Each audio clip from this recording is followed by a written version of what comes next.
Thank you again so much for joining us here at Spotlight. Please introduce yourself. Yeah, it's lovely to be here. So thank you so much for the kind invite. I'm Clare Knox and I'm the founder of See Her Thrive.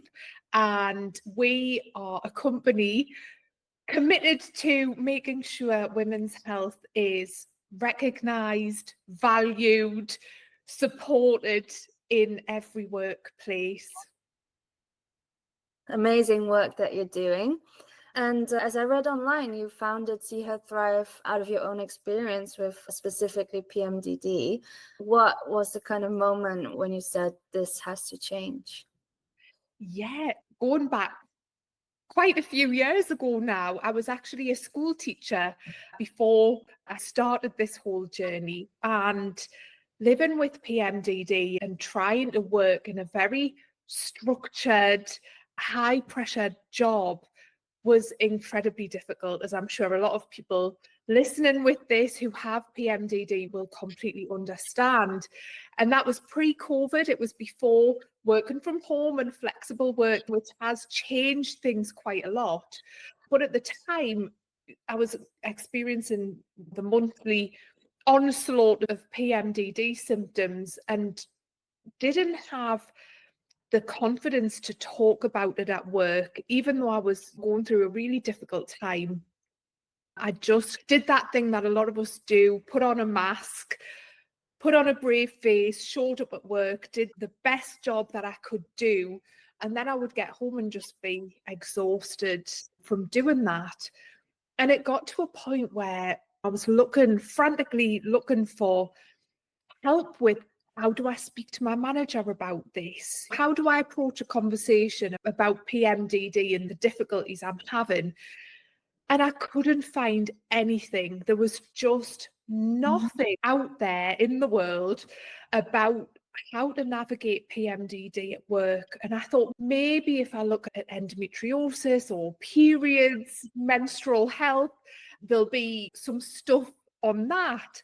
And again, there was just nothing. And I thought, this is absolutely ridiculous. There are millions of people who must be facing similar challenges and really struggling with this, like I am. Why is nobody talking about this? And it was the kind of thing that once I realized that, I couldn't unsee it, and I couldn't not do anything about it. And that was really the beginning of leaving teaching and retraining in organizational psychology. And I'm very fortunate that I was able to do that, and did research on people's experiences of PMDD in the workplace and how it affected their professional lives, their careers, talked to many women as part of that. And See Her Thrive was born along the way. It was an idea I had, and I thought, I need to do something. I really need to get into workplaces, educate employers and managers and teams about PMDD and menstrual health and the unique things that we can experience as females in the workforce. And that was it. Wow, amazing. Really great how far you've come with it. Yeah, leading from that, you said you did research into how menstrual disorders like PMDD manifest in the workplace. What are some common patterns you've seen emerging from that, and what are the misconceptions that have come from that? That's a great question, and there's a lot. I'm sure we could speak for hours about this.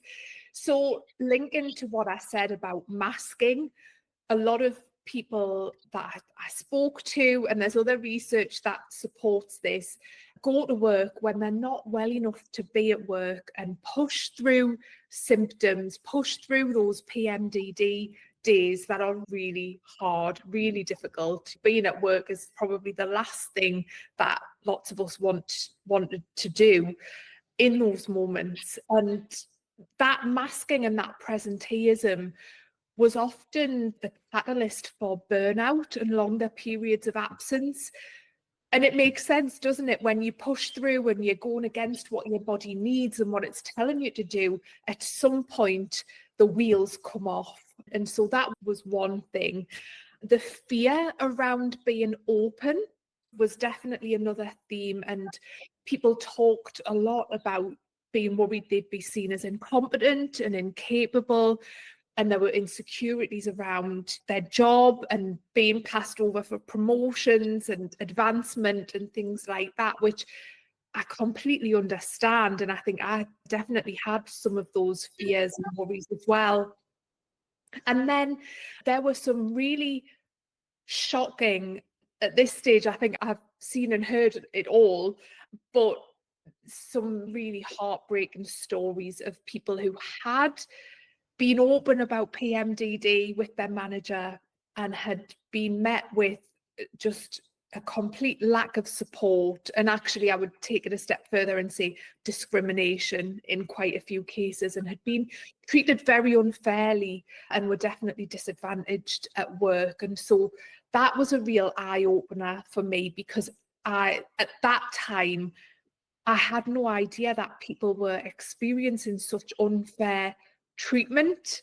It's hard enough to live with PMDD, let alone be in a work environment where you don't get the support you need. And more than that, you're actually treated appallingly. So they were just some of the kind of headlines, if you like, that came out of that research. Wow. Yeah, that's very insightful. What would you advise someone then who had faced this kind of discrimination or appalling treatment at work? Yeah, so I think it's so exhausting, the condition, that when things happen, you get to a point and you just don't have the energy to fight. You just don't have the energy left to advocate for yourself and to question things and to challenge things. And so I'm saying this coming from a place of, I really recognize how hard it is. But what I would say is, if you are on the receiving end of unfair treatment or any comments and things that are not supportive, then I would first of all speak to someone in the people team. They should be the first port of call, and hopefully they will be able to guide and offer support. And then there are often unions, organisations who you can pick up the phone, drop them an email and have a confidential conversation. In the UK, we've got places like ACAS who are really good to talk to and get advice from. But I don't think we should let it go, because if we let it continue, then other people are going to be on the receiving end and the whole cycle will perpetuate. But it is, at the same time, it's really difficult to challenge it. Yeah, I completely can imagine that. It's not easy to deal with any kind of discrimination, really, let alone something that is so debilitating. Also, on the flip side, right, for someone who is struggling with PMDD but has not found the courage, or due to other circumstances has not been able to be open about it at work, but they want to, how would you advise them to start that conversation? It can be a really difficult conversation. It can feel uncomfortable. It can be nerve-wracking, and it's often something we don't necessarily want to jump into for all the reasons we talked about previously, but it can open up the door to support. And I think that's the important thing. It's thinking about what will happen 6 months down the line if you don't have this conversation. We know that with PMDD, it can affect performance at work.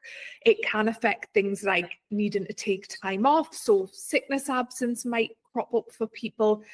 And so if it is starting to have an impact on your work performance, then it's definitely better to be proactive and to have a conversation about it, rather than get into any kind of disciplinary situation. Or some companies have this trigger-based absence management system, and then you end up having an awful meeting with HR and you're forced into making a disclosure. So while you can control it, I think it's always better, and it does give you an element of control over the situation.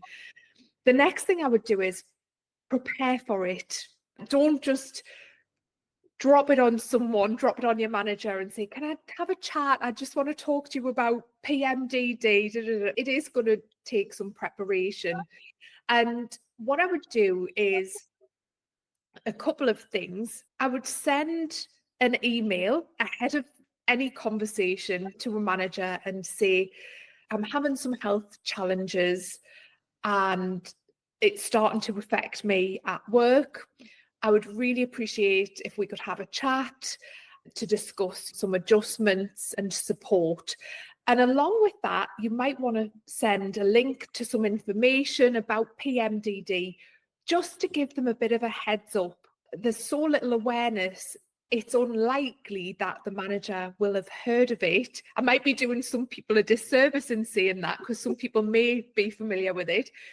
But at least then you've primed that conversation, you've prepared your manager, you've given them that information ahead of time, and then you don't spend the first conversation, because I think it requires multiple conversations, not just one. You don't spend your whole time having to explain what PMDD is and all of the symptoms and what causes it, which is really annoying and it feels very invalidating. Instead, you can focus on talking about, okay, so the way that PMDD or the way this health condition, you don't even have to say PMDD, the way this affects me at work is it makes X, Y, and Z difficult for this number of days every month. And this is what would be helpful. This would make me feel more comfortable. This would help me to manage my health. This would stop me from burning out. This will help me to be able to continue to do my job and be part of the team. And also highlight the fact that you hopefully love what you do. You love being part of the team. You want to contribute and add value. And this is how you can do it. I would also say we have a tendency, and I do think this is a gendered thing, we have a tendency to downplay a lot. And we see this in medical appointments, but also in the workplace, because we don't want to bother people with what we're going through. We don't want to burden them with our problems. And so we downplay how severe it is. And what I would say is make it clear that this is a debilitating condition. It's a serious, severe, and debilitating condition. And use language that's comfortable for you. But some people do talk about the fact it's a mental health condition. It's listed in the DSM-5, and they talk about it from that perspective because it gets across the severity of it. So yeah, that's a few tips. And finally, while we're speaking about managers, something that I hear people say a lot about male managers is, I'm not going to talk to him because he won't understand. He won't get it. There's no point. He won't listen. He won't get it. I'm just not going to say anything. And what I would say to that is, we also can be guilty of putting barriers up and our own stereotypes of what we think a male manager, how he's going to respond, without giving him the opportunity. And actually, a lot of male managers I've worked with and delivered training to are incredibly supportive. They're so supportive and they're desperate to know what they can do to help. So don't shut people out before you've given them the opportunity to meet you with support. Yeah, and you never know, their partner might be struggling with the same thing, right? Yeah. Absolutely. Yeah, they might have a partner, they might have a daughter, a sibling. Yeah, it could open the door for really lovely conversations and connections and really strengthen that relationship you've got. That thing of you never know what people are going through behind the scenes, and it works both ways. Oh, definitely. What a good answer. Thank you so much. I think it'll be very helpful for a lot of people.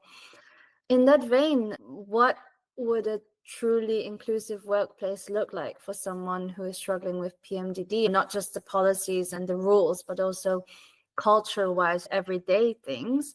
And also leading on from that, is there an example of a company that, you've seen do it right with supporting hormonal and menstrual health?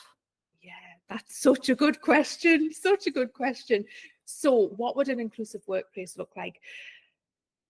To me, it's about being able to be at work and without the masking, without the contorting yourself to fit into systems and structures and norms that, if you've got a chronic health condition, are really difficult. It's really hard to fit into that.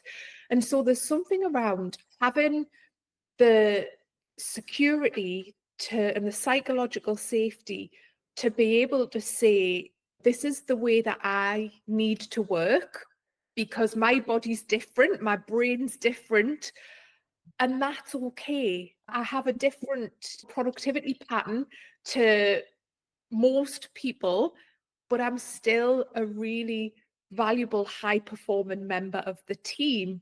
It's just the way I work looks a little bit different. And I think that's part of it. And then having the autonomy to self-manage as well, to not treat people like children and micromanage them and want to know what they're doing 24/7 and dictate when things should be done, how things should be done. As long as the work and the results are there and people are delivering what they're meant to do, let's let them work however they want, whenever they want, within operational parameters. But having the autonomy to manage work and health in sync, I think, is really important as well. So they would be the main ones. Yeah, and also communication, right? Like, I don't think at the moment it's really accepted to go to work and say, look, I'm in my luteal phase right now, so if you could just not piss me off, that would be great. But how amazing would it be if you could just say something that indicate that you just weren't feeling well that day and to just leave you to it? Exactly. Yeah, exactly. And we should be able to do that with our immediate team. We should be able to say, look, I need to just be on my own today. I'm going to crack on and get on with this, but I'm not in a good headspace. I'm not having a great day. I'll be okay. I'll come out the other side, but this is what I need to do to get on with things. Yeah, obviously that's harder in some professions than others, but having that, the communication, the openness, and just having that human approach, recognizing that whether it's PMDD, whether someone's on a fertility journey, whether someone's going through grief or relationship difficulties, there are times when we're all struggling. That's the nature of being human. And yet we still have these ideas about work and what's professional and how we need to show up every single day. And we live in this high performance culture, which I totally do. And it's, how do we marry that with being human and all of the stuff we deal with and we go through at the same time? Yeah, really nice answer. And for the example of a company that has done it, do you still have one of those? Oh, I'm not going to name drop because that would be, I work with lots of companies and that would be unfair if I named one. There's a couple of things they do and ways that they approach menstrual health, reproductive health, that is a little bit different. The first noticeable thing is there is some kind of sponsorship from the executive team or the leadership team, and it's being driven from the top.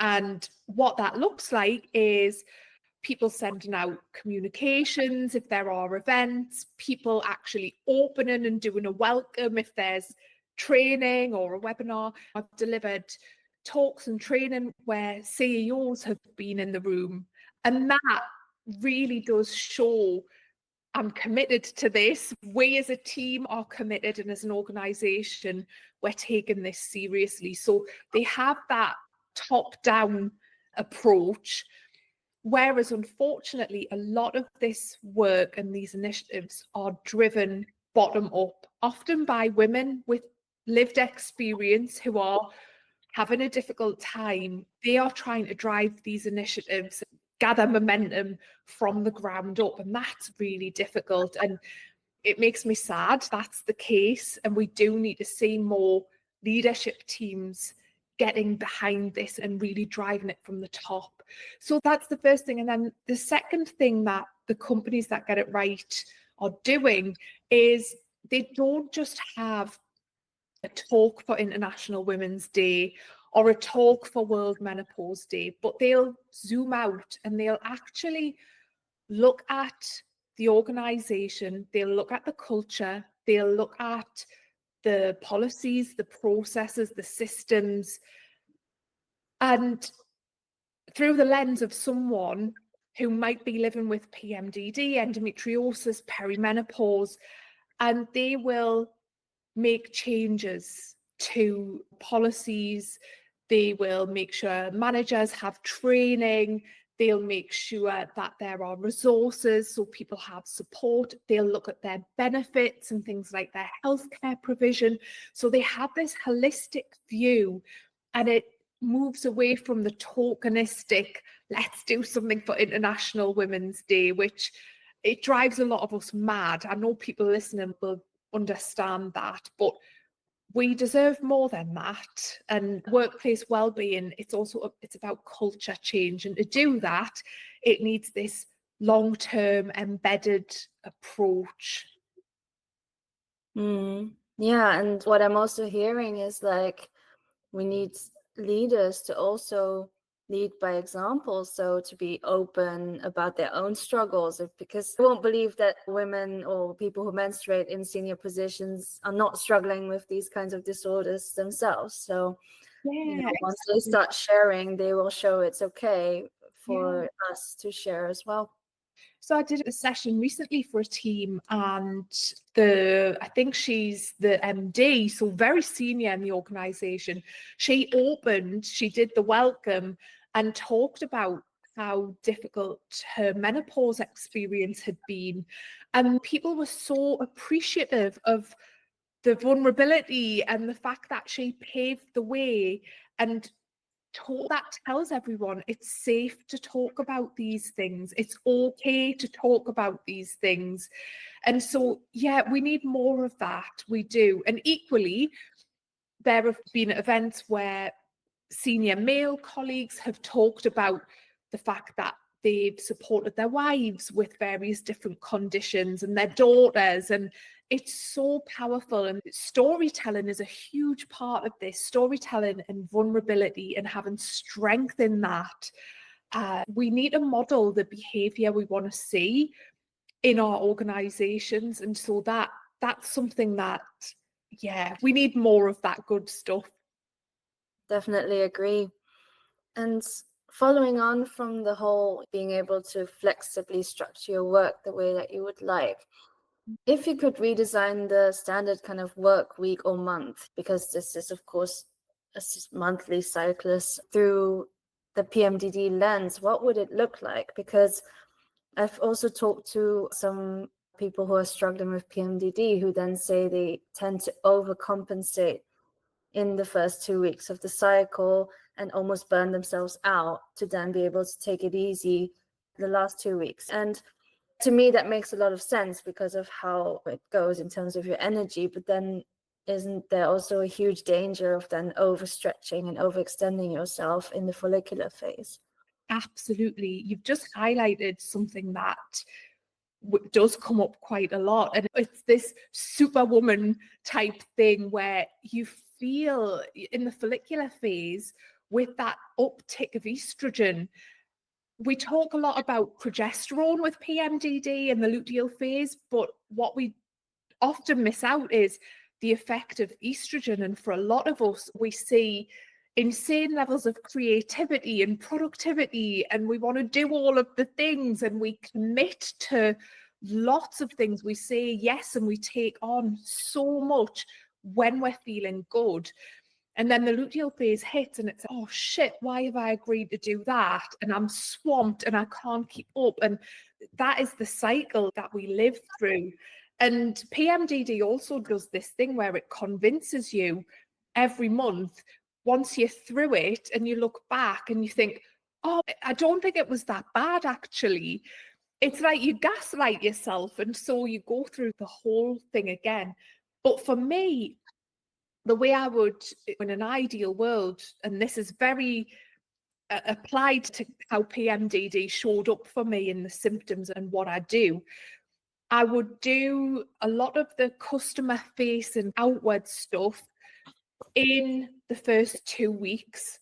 Now, ovulation wasn't a great time for me. So that mid-cycle, I often got a migraine, and that hyper creativity would tip over to be almost like anxiety, and I wouldn't sleep properly, and I'd be wired and a bit frenetic, which isn't always helpful. So I might have a bit of a warning over those post-ovulation days, because I would often have a big crash after that, and maybe just take my foot off the accelerator on those days. So my PMDD would get progressively worse the closer I got to my period.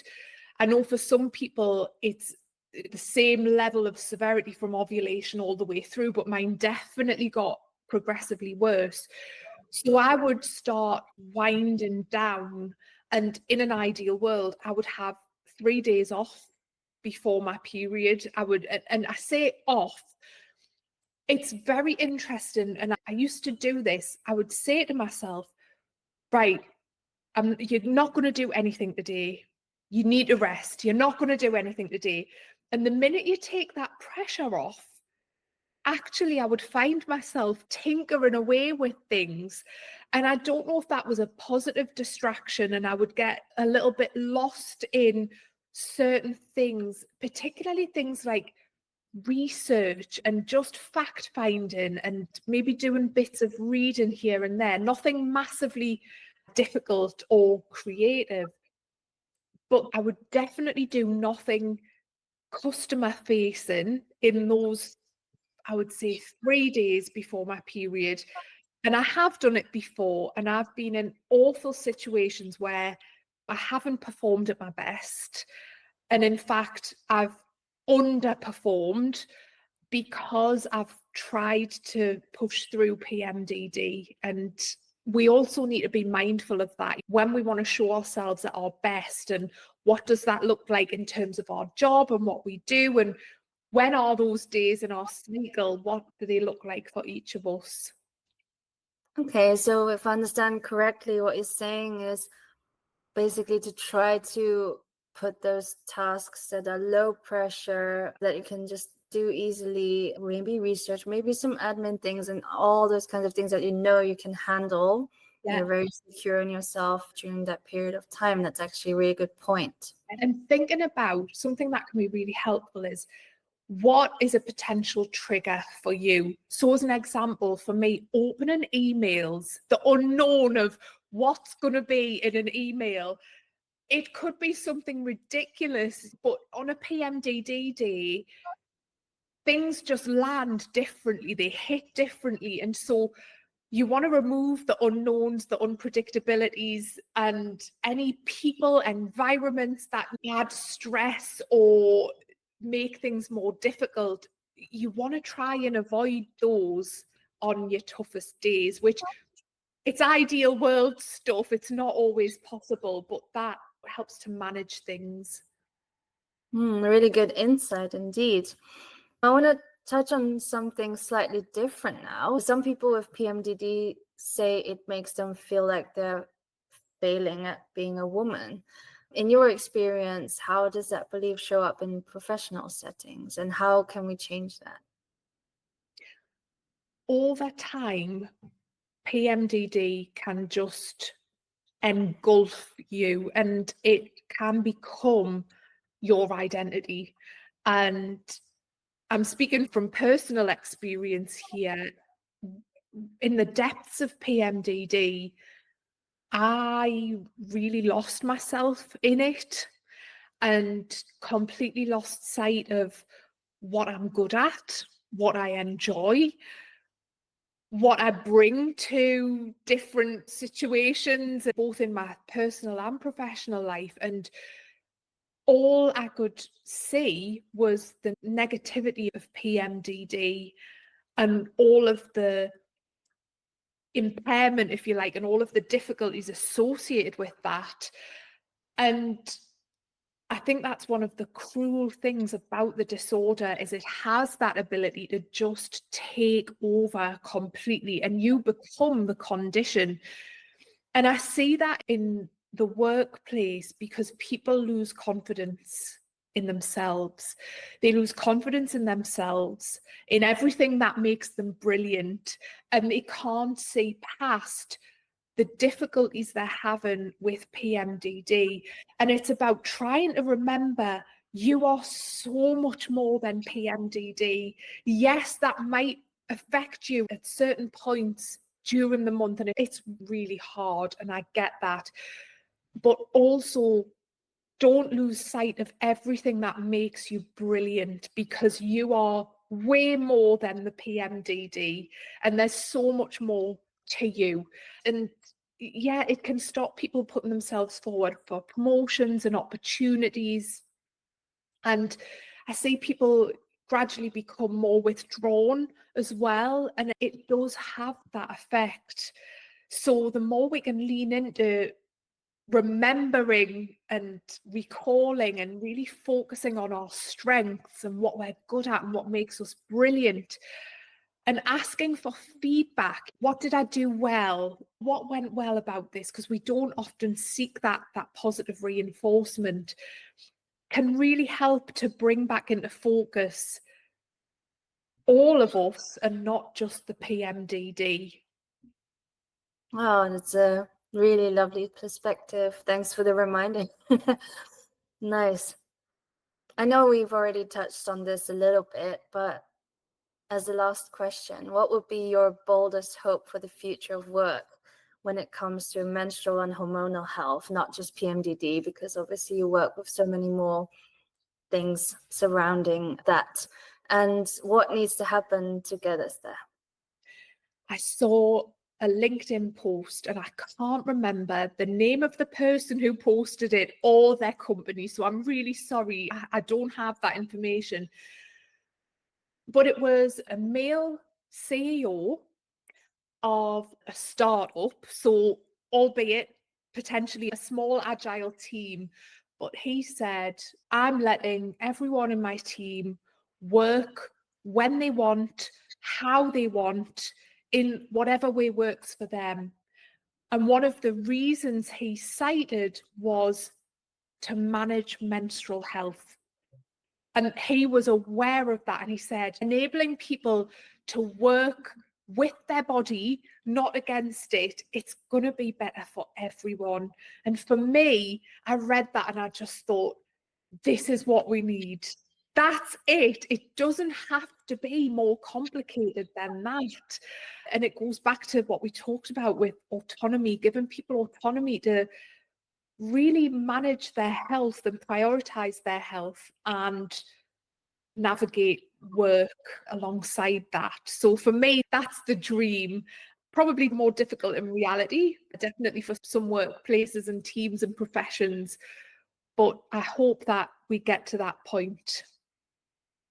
Wow, that's beautiful. How encouraging that that person shared that way. That is really nice. Yeah. And I do believe we're making steps. Like, from all the people I spoke to, that is like the one common thread, is everyone is saying we're making so much progress, we're moving forward. So that's also really giving me lots of hope.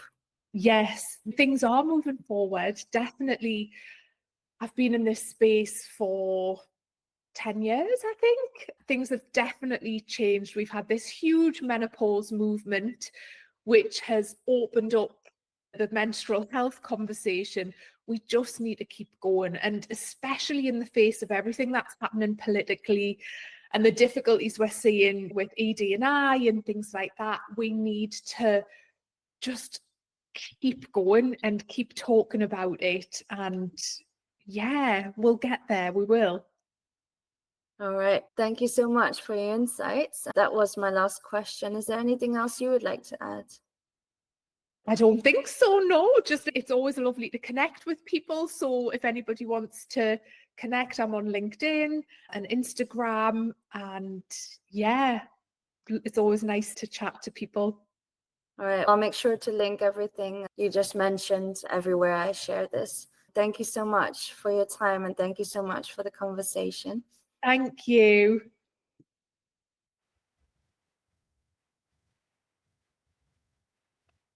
Good point.